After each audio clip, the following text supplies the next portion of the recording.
Hi friends, നമസ്കാരം. എല്ലാ കൂട്ടുകാർക്കും നമ്മുടെ പുതിയ വീഡിയോയിലേക്ക് സ്വാഗതം. ഇന്ന് നമ്മൾ ഏത്തപ്പഴം കൊണ്ട് വളരെ ടേസ്റ്റി ആയിട്ടുള്ള ഒരു സ്വീറ്റാണ് തയ്യാറാക്കിയെടുക്കുന്നത്. വിശേഷ അവസരങ്ങളിലും നമ്മുടെ വീട്ടിൽ ഗസ്റ്റ് വരുമ്പോഴുമെല്ലാം നമുക്ക് വളരെ എളുപ്പത്തിൽ ഈ ഒരു മധുര പലഹാരം തയ്യാറാക്കിയെടുക്കാവുന്നതേ ഉള്ളൂ.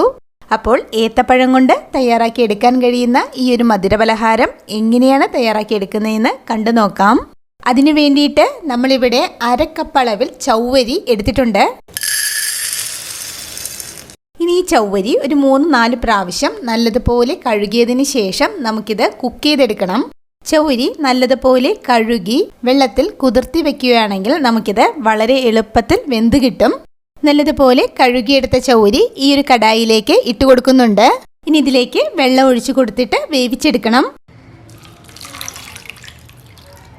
1 കപ്പ് വെള്ളമാണ് നമ്മളിവിടെ ഒഴിച്ചു കൊടുത്തിട്ടുള്ളത്. ഇത് അടുക്കി പിടിക്കാനുള്ള സാധ്യതയുള്ളത് കൊണ്ട് ഇടയ്ക്കിടയ്ക്ക് ഇളക്കി കൊടുത്തുകൊണ്ടേയിരിക്കണം. ഗ്യാസ് ഒരു ലോ ടു മീഡിയം ഫ്ലെയിമിൽ നമുക്കിത് കുക്ക് ചെയ്തെടുക്കാം.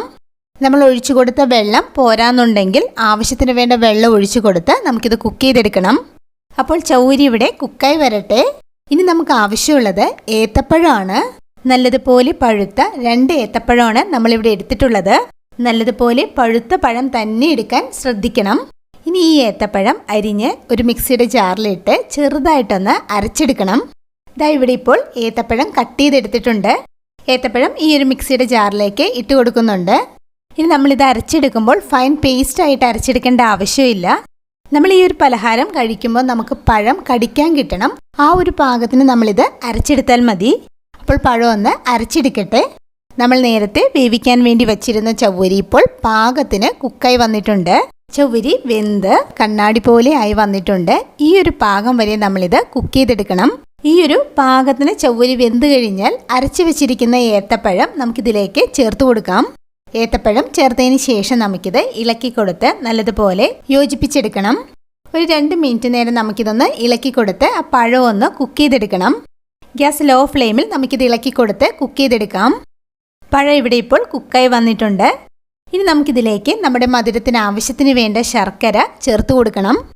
1 കപ്പ് ശർക്കരയിലേക്ക് 1/4 കപ്പ് വെള്ളം ഒഴിച്ചു കൊടുത്ത് ഉരുക്കി അരിച്ചെടുത്തിട്ടുള്ള ശർക്കരപ്പാനിയാണ് നമ്മളിവിടെ ചേർത്ത് കൊടുത്തിട്ടുള്ളത്. ശർക്കരപ്പാനി ചേർത്തതിന് ശേഷം ഇതെല്ലാം കൂടി നല്ലതുപോലെ ഇളക്കി യോജിപ്പിച്ചെടുക്കണം. വീഡിയോ കണ്ടുകൊണ്ടിരിക്കുന്ന സമയത്ത് ഇഷ്ടപ്പെടുകയാണെങ്കിൽ നമ്മുടെ ചാനൽ മറക്കാതെ സബ്സ്ക്രൈബ് ചെയ്ത് സപ്പോർട്ട് ചെയ്യണേ. ഇനി നമ്മുടെ പലഹാരത്തിൻ്റെ നല്ലൊരു ഫ്ലേവറിന് വേണ്ടിയിട്ട് ഏലക്കാപ്പൊടി ചേർത്ത് കൊടുക്കുന്നുണ്ട്. 5 ഏലക്കയാണ് നമ്മളിവിടെ പൊടിച്ച് ചേർത്ത് കൊടുത്തിട്ടുള്ളത്. മധുരം ബാലൻസ് ചെയ്യുന്നതിന് വേണ്ടിയിട്ട് ഒരു നുള്ളു ഉപ്പും കൂടി ചേർത്ത് കൊടുത്തിട്ട് നമുക്കിതെല്ലാം കൂടി ഇളക്കി യോജിപ്പിച്ചെടുക്കാം. ശർക്കരപ്പാനി ചവ്വരിയിലും പഴത്തിലും നല്ലതുപോലെ പിടിച്ചു വരണം. അതുവരെ നമ്മളിത് കുക്ക് ചെയ്തെടുക്കണം. ഗ്യാസ് ഒരു ലോ ഫ്ലെയിമിൽ 4-5 മിനിറ്റ് നേരം നമ്മളിത് ഇളക്കി കൊടുത്ത് കുക്ക് ചെയ്തെടുക്കണം. ഇപ്പോൾ ഇവിടെ ഇത് റെഡിയായി വന്നിട്ടുണ്ട്. ഫൈനലി ഇതിലേക്ക് നെയ്യിൽ അല്പം കാഷ്യൂസും ഉണക്കമുന്തിരിയും ഫ്രൈ ചെയ്ത് ചേർത്ത് കൊടുക്കുന്നുണ്ട്. കാഷ്യൂസും ഉണക്കമുന്തിരിയും ചേർത്തതിന് ശേഷം നമുക്കിത് ഇളക്കി യോജിപ്പിച്ചെടുക്കാം. നമ്മളിത് റെഡിയാക്കി കഴിയുമ്പോൾ കുറച്ച് തിക്കായിട്ട് വേണം റെഡിയാക്കി എടുക്കേണ്ടത്. അപ്പോൾ ഇത്രയേ ഉള്ളൂ. ഏത്തപ്പഴവും ചവ്വരിയും ശർക്കരയും ഉണ്ടെങ്കിൽ നമുക്ക് വളരെ എളുപ്പത്തിൽ ഈ ഒരു സ്വീറ്റ് തയ്യാറാക്കി എടുക്കാവുന്നതാണ്.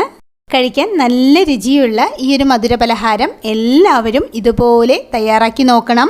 ഉറപ്പായിട്ടും എല്ലാവർക്കും ഇഷ്ടമാകും. ഇതുപോലെ നല്ലൊരു വീഡിയോ ആയിട്ട് നമുക്ക് വീണ്ടും കാണാം. താങ്ക്